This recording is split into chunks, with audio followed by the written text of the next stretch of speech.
না, ও রহমানের বাড়ির সামনে বাসায় যাওয়ার পথে ওই ফোনটা করা হয়েছে মাইকেল। তারপরে মাইকেলের ছেলে আপন, তাসিন, আরো অজ্ঞাত অনেকজন ছিল, ওদের নাম তো আমি জানি না। আমার বাইরে নির্মম ভাবে হত্যা করা হয়েছে, এটা বিচার চাই।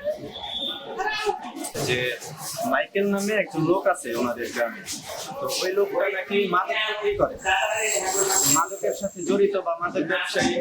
তো এই মাদক ব্যবসায়ীর সাথে এই যে ভিকটিম খুন হয়েছে, এই উনি আমার ভাই হয়, চাচা, আপন চাচাতো ভাই। তো ওনার সাথে ব্যক্তিগত কিছু আগের মানে একই এলাকার যেহেতু ব্যক্তিগত কিছু শত্রুতা ছিল, এবং বিগত 3 থেকে 4 মাস আগে এই মাদক ব্যবসায়ী মাইকেলকে পুলিশের কাছে ধরায় দিছিল এই সজীব ভাই।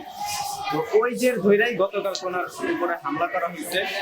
হামলার সময় সিসিটিভি ফুটেজে যা দেখা গেছে, মাইকেল ছিল, মাইকেলের ছেলে ছিল, এবং মাইকেলের নাকি ভাগ্নি ছিল, ভাইগনা ছিল, আর সাথে 5-7 জন এরকম ছিল।